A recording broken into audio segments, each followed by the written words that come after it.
So today we're going over what tools you'll need to start with your soft baits, and also we're going to go over a quick how to actually make the soft baits. So without further ado, the first thing you're going to need is the plastisol. So you can get yours from wherever you want, but I ordered mine through Do It. So the first thing that you're going to need to do is mix thoroughly before you even start to make a plastisol, but we'll come back to that. We're going to continue on and just look at again all the tools that you're going to need to make this happen. First suggestion is that you have some sort of contamination protection. You know, you're going to want eyes, you're going to want a mask to wear because these are plastic fumes that you are melting. Not the healthiest thing in the world. There are also gloves that you can get that are heat resistant. This is from Senko Warm Grip because on the next step, these are Pyrex glass, and this is the measuring cups that we put the plastisol into and that we then use the microwave to melt. Once it gets up to the right temperature, we'll mix everything together and start pouring. But those are the first few steps. You're going to want safety equipment, to include gloves. Then you're going to want probably at least 2 Pyrex glass cups. You can get these wherever, at your local store or off Amazon. You're going to need a digital thermometer or an infrared thermometer to be able to tell the temperatures at which your plastisol is at, because once it gets to that certain temperature, that's when you're going to know that you're going to want to pour. So we got here, again, a digital laser readout. The other big thing you're going to need is one of these, which is the injector, is what you call it.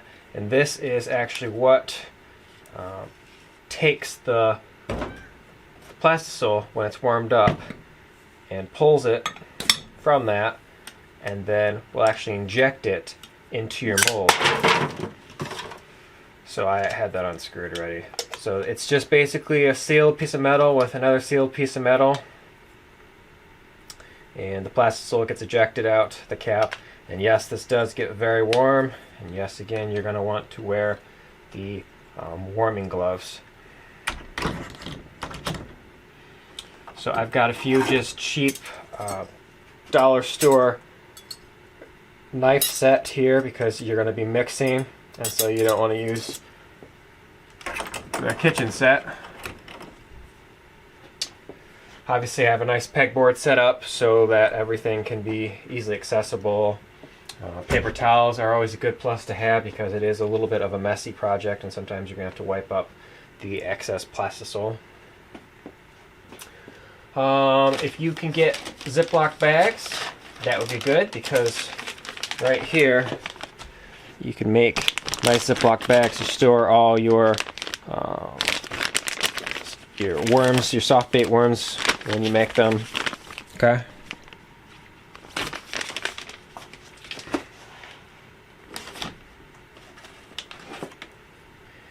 The other obvious thing you're going to need is your actual molds. So again, I get my molds from Do It. They are out of Iowa, and this is their aluminum cast one. It's their entry model one. It's the Gary Yamamoto 5-inch Senko worm. They are one of the few that actually have the licensing to be able to make the molds to actually call it a Gary Yamamoto Senko worm, because the Senko is actually from Gary Yamamoto, and that's not something you can just say your worms are Senkos, because that is only belonging to his copyright. So that's cool that Do It Best has that if you're a fan of the Senko brand. So continuing on, again, those plastic bags are good to have. so you can store your creations and keep them fresh. I have a scraper here just because sometimes, again, your workplace can get a bit messy. Plastisol will get everywhere, and you could scrape up that plastisol a lot easier with one of these little scrapers. That's just a random little tool to have. Now looking more into the actual tools to start making the plastisol, you're going to need measuring. I use metal and plastic. I have a bunch of them because there's so many different things that you have to mix, and you don't really want to cross-contaminate them or having to be cleaning them every other time that you want to switch to something. And what I mean by that is, we'll start with this. There is a high-density sinking additive that you can get, and this helps when mixed with your baits. It helps them obviously have some weight and sink. They make different additives with different materials, and you could pick what's right for you. But that's an example of, you could have one dedicated measuring spoon to just the sinking additive. And then next up, there are different flakes with different colors. In this case, this is garnet, and so I would have a measuring spoon for just mixing the colors. And then next, again, I would have another measuring spoon just for the salt additive. Again, the salt adds a bit of weight to it again, as well as it will change the softness and hardness the more or less you add, as well as people use it to help keep that bite on the worm or whatever soft plastic you're making just a little bit longer.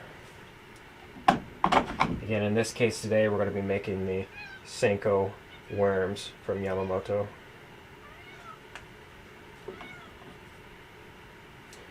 Then over here, we have the worm oil. I've got a few different kinds. The worm oil is when you're done with the product, you put just a few drops into your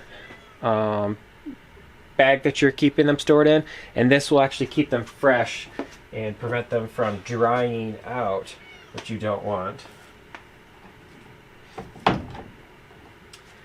The next two items we have is a plastisol stabilizer and a softener. Obviously the softener is to mix it to make your baits just a little bit softer. You don't want too hard of a bait, you don't want too soft of a bait. It's a delicate balance. And then you have the stabilizer, which will basically neutralize it. The other thing you might want is scents, and I have a few different scents here. I have leech scent, and I have the Ain't Sporting scent. Very strong scent. That's why I kept it a Ziploc. And then again with the garlic plus. A lot of people like the garlic.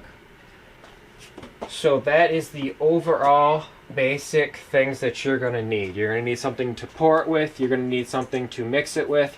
And then you're obviously going to need a microwave to heat it up. Something that you don't use for food, because again, this is very, you're melting plastics. That's not the healthiest thing in the world. You don't want to be cooking in the same thing that you're mixing your plastics in. And then obviously you're going to need a mold of some type to pour your plastics into. Real quick, another thing you might want is just an aluminum tray to dry your soft baits in. I personally like to fill it up with just a little bit of cold water, and I throw the soft baits in there when I'm done. And this will show two things. A, it'll cool them down, and B, it'll show any defects. If your worms are intended to float and they're not floating, obviously there's a sign right there that something may be off, and vice versa. If they're intended to sink and you have them floating in your tray here, then you'll know something's off. You'll also be able to cool them and see what firmness they are. Again, if you need to remelt or do anything. The other part of it is just for, again, drying and storage. Something easy for them to be put on. You can put paper towels, napkins in here and dry them and stuff. You also might want a few container trays, because I like to throw the leftovers in here. As you can see, you're going to have leftovers, which is a good thing, because you can melt any and all of these down again and again and again and again. So I kind of just put the leftover ones in here to store for later. A few mess up ones. Again, you can melt all this down. I try to melt them down according to color if I can though, just because that way you end up with, again, the same color that you intended and not just a random mystery color. So you could store, again, I got white ones in here. And, I also put, you can make half and half colors too. So as I make half ones like this, see that's only half, using this guy right here, which is a flat placker that goes on the side of your mold, and then you can inject the other side of the mold again and make two-tone colored ones.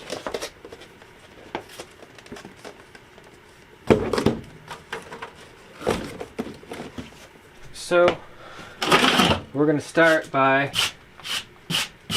mixing thoroughly our plastisol again.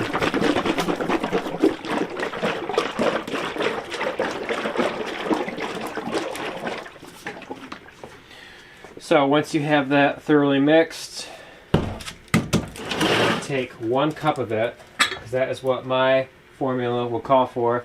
You'll eventually come up with your own formula, what you want to mix. And everyone mixes differently. Everyone's going to say something differently. Everyone's going to say, well, you mix this first before you do that, or you do this before you mix that. Everyone's going to do it their own way, and that's perfectly fine. For the purpose of this video, again, I have my safety on, my eyes on. I won't have the mask on today because you won't be able to hear or understand what I'm saying, but I do have a filter fan on that's going to be pumping fresh air through here, so there won't be any concern with fumes. But normally, again, you're going to want to wear some type of fume system.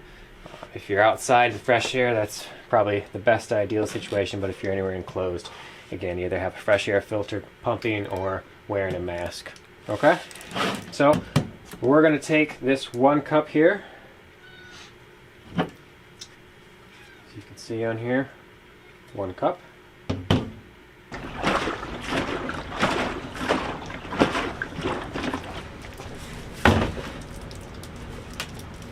Going to use the container that's already open. No sense opening another one.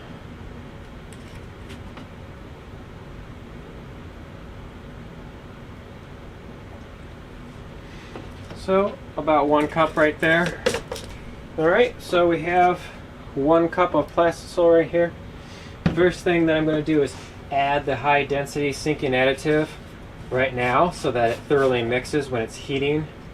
The rest I will add after it's already been heated. So we'll take this, I'm going to add 2 tablespoons.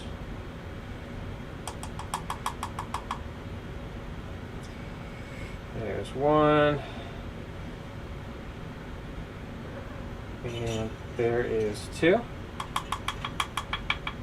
This will make this particular batch sink very well. If you have this, you're going to want to mix it very thoroughly before you add it to your batch. So now using the same knife that I mixed that with, just going to stir it gently to get it kind of mixed in there. And it has the texture, this density sinking additive has the texture of like sand, much like a sand.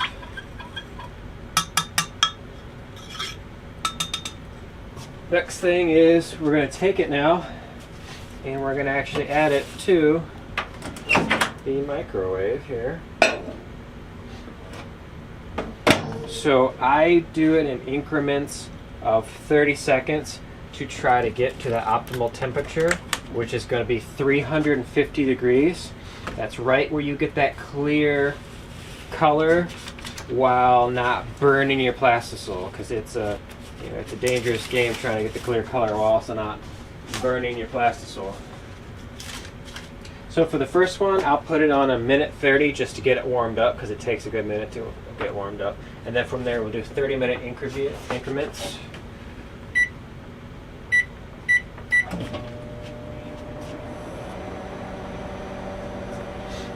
For this next part, you're going to want to put over your just regular gloves here, you're going to want to put the heat gloves on, because this is where the plastisol starts to really heat up. Things get very hot. We're going to have our digital thermometer here, ready to go.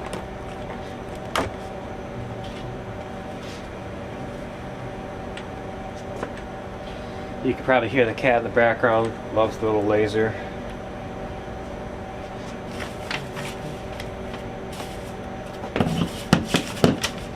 This is my little formula here. I used to make everything.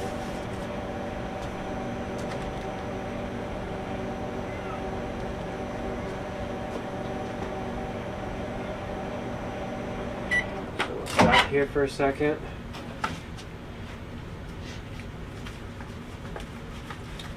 With our gloves on, we'll pull it out. We'll mix it again.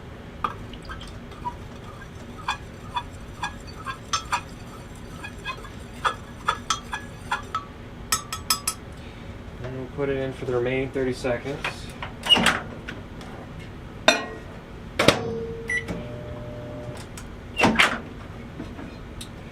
We'll pull it out, mix it again.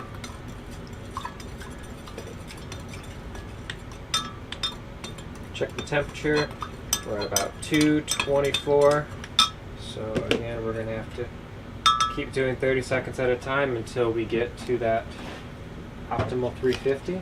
And when we get to the 350, we're close to, that's when I'm going to first add the salt, the colorant, which again, I don't remember if I showed you that or not. You're going to need a colorant to add to your soft baits to make them what you want.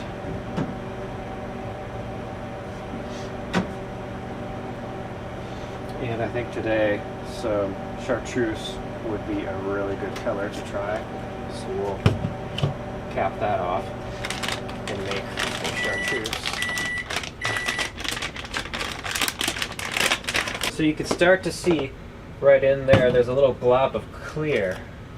Eventually this whole thing will turn clear, and that's your indication that you're spot on to where it needs to be. We're only at 253. So we'll continue to mix this and continue to heat it up until we get it clear all the way through.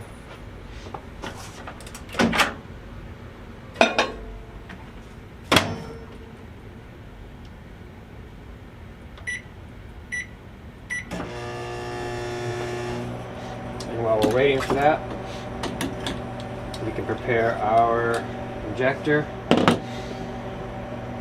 prepare our mold. Another thing I might not have mentioned is you're going to need a couple of clamps to keep the mold shut and held shut while you inject it. So you will also need a couple per mold.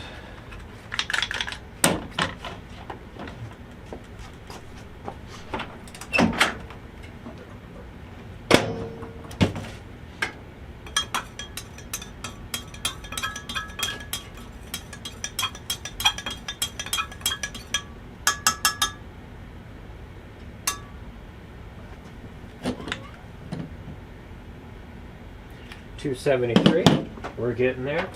This next one should put us to just shy of 300.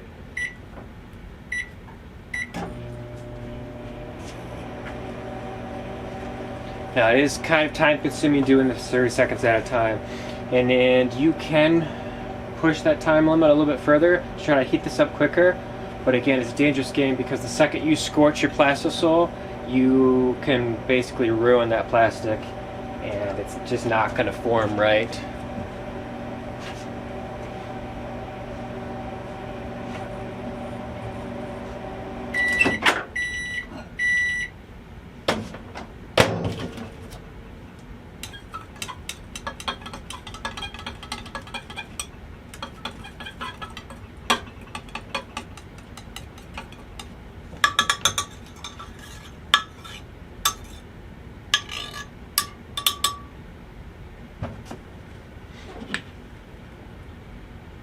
We're at 310. So right about now I'm going to start to add my colorant in the salt. Get that mixed in there because the next one will likely be at the optimal temperature to go ahead and pour. So I'm going to add about, let's see, 20 drops of this color.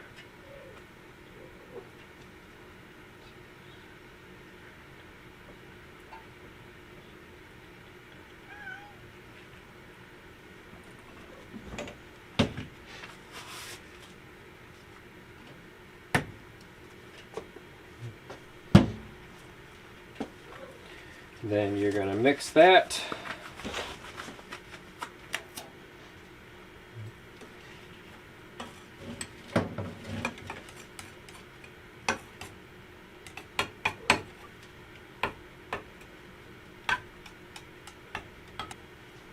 You can also mix in your salt.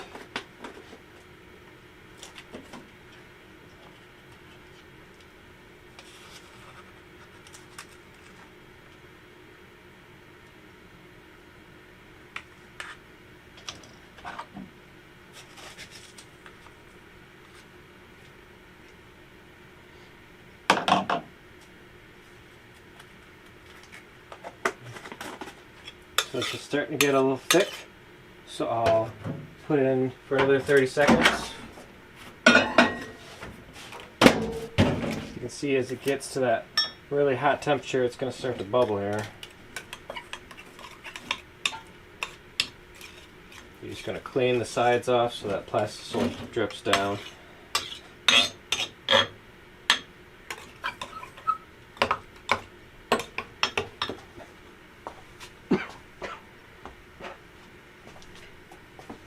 So the last thing to add to this chartreuse color, so the last thing you're going to add to this is the color that you're going to want to use.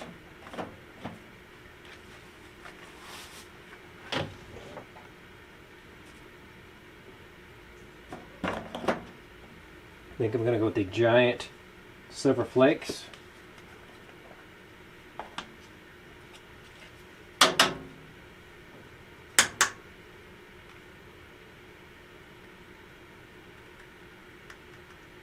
One-fourth teaspoon should do it. Just dump it right in.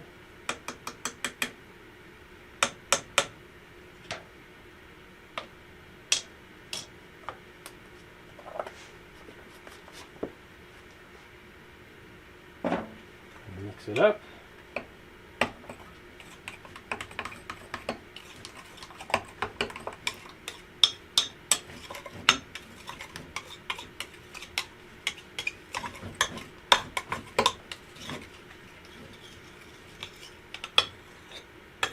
Again, getting any of that hardened on the side back into the middle.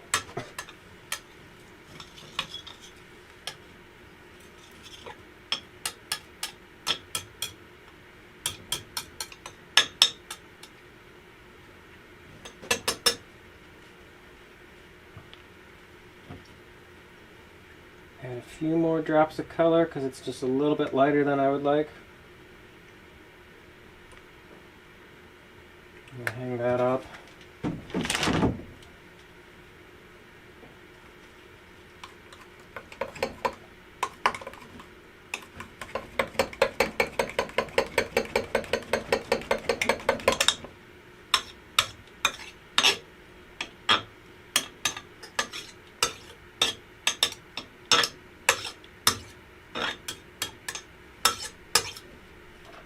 We'll hit this for another 30 seconds. And then it should be right where we need it to be to pour.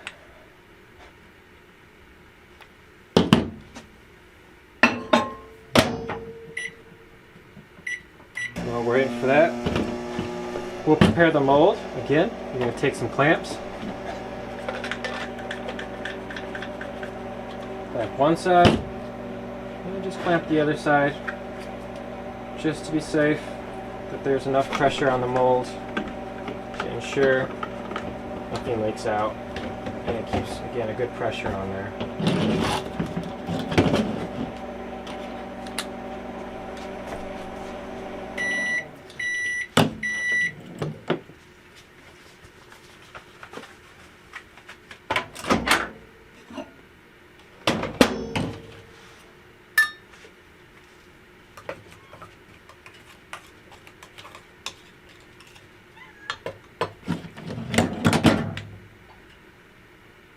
See, we're at 323. So give it that mix. We'll put it in for about another 30 seconds, and then that should be the perfect 350, and we'll hit it with the injector as soon as it comes out. So it's at the perfect 350 now. We'll take our injector mold. Make sure not to get any air into it, and go direct. And this is a messy process. You are going to spill.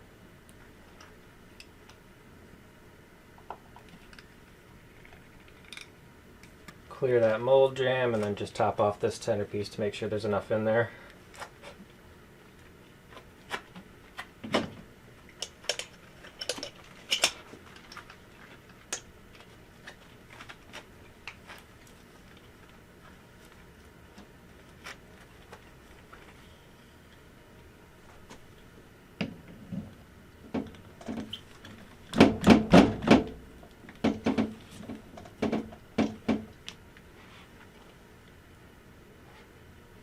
I always just squirt a little over the top just to make sure that it's all the way filled. And then that is that part. We'll let this stuff cool off, and then we'll see where our mold is at. So again, while I was waiting for all that to cool down, I was just cleaning up. Dump all your extra into the mold here.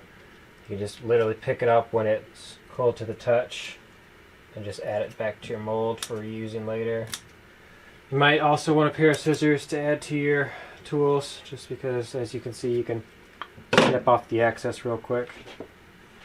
With the injector, you just clean off any excess and then put that back together.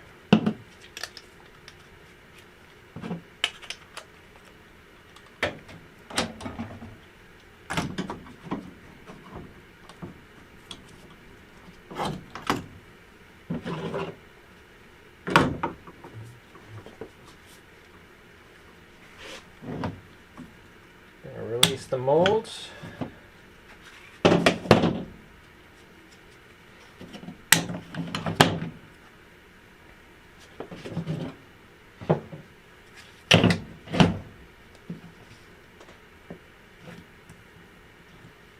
Carefully pulling it apart. And as you can see, we have our senkos. And then you're going to take again your scissors, trim off this excess right at the base tip there.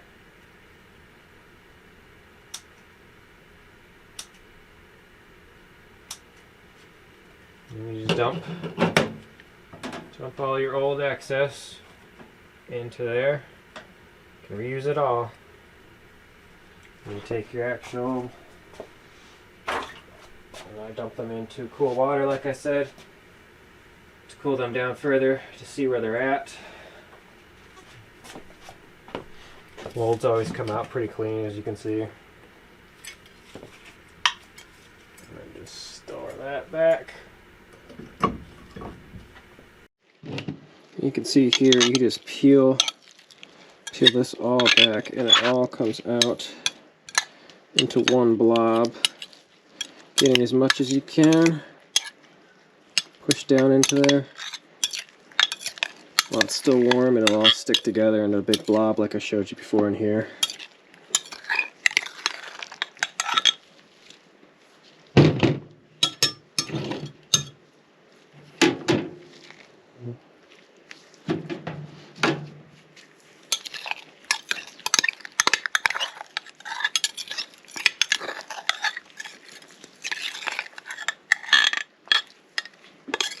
Then we'll nuke it again for just about 20 seconds or so, just to get it to kind of all melt together and be easy to handle.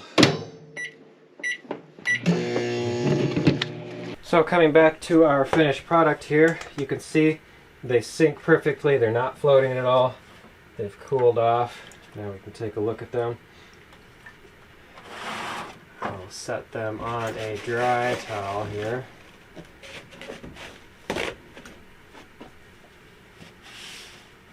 We'll let them dry for just a second. Dispose of the water.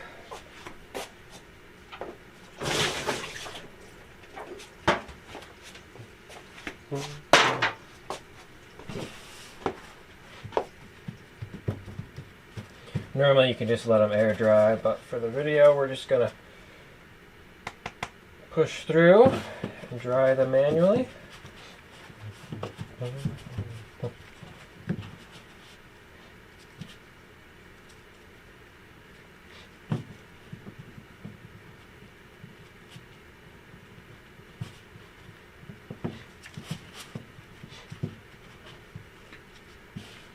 So as you can see here, we have some beautiful, see if it'll focus on that, beautiful glitter chartreuse. Almost looks like a glow-in-the-dark worm here. And if you look at him, it's got some nice details, some nice ribbing in it. Again, if it'll focus on that.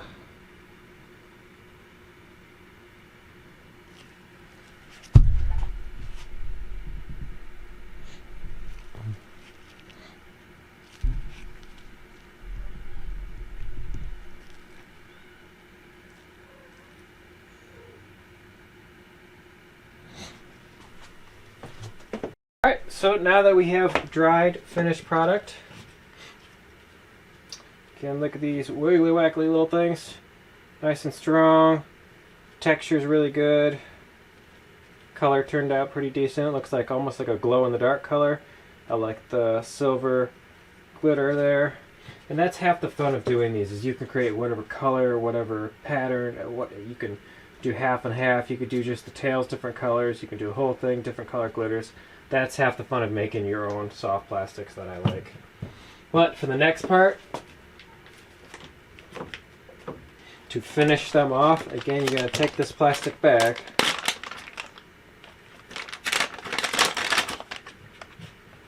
drop the plastics in,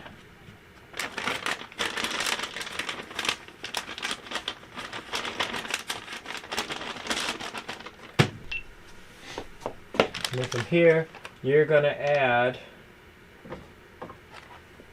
that oil. Find one that's open here.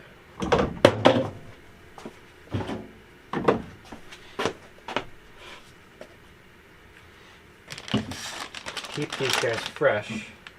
Just a few drops goes a long way.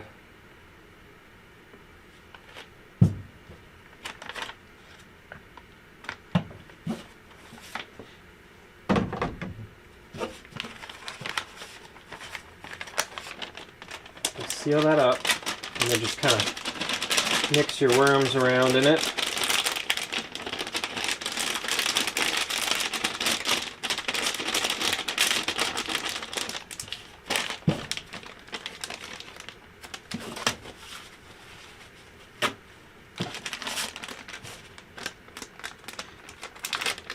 Then when you pull them out and see, they're nice. I don't know if you can catch that on the glove there. See how they're nice and soaked in that? That keeps these worms nice and fresh, especially on a hot sunny day so they don't dry out. And we'll keep them fresh in the bag too, because it'll just keep reapplying it as it rubs around in the bag. So now technically you could be done. These are ready to go fishing with. Ready to sell, ready to do whatever you want with them. For me, I just use them for myself, and every now and then I share with friends and family. But the last step for me, I want to add a scent. So just the same as I added the worm oil, I'm going to throw just a few drops of, in this case, my favorite is the Aints Sporting Oil, which is like a very strong mint. Very strong, very strong. So we just suck that up. And then carefully place a few drops in the bag.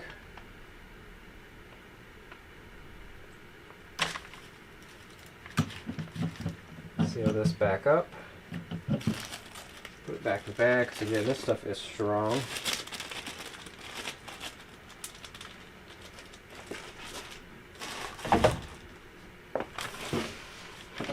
And then just the same as before, seal this bag up. And just mix it around. And that scent will absorb into the plastisol, into the worms, and hopefully catch you your new personal best. So hopefully you liked making these soft bait plastisols with me. Hopefully you learned a little bit of something. I know it's just kind of a quick run through of how to make plastisols and what you'll need, but hopefully this helps you in some way. If it did, I'd appreciate a like, a subscribe. Everything helps the channel, especially when you're new and growing. And I thank you, and I'll see you on the next one.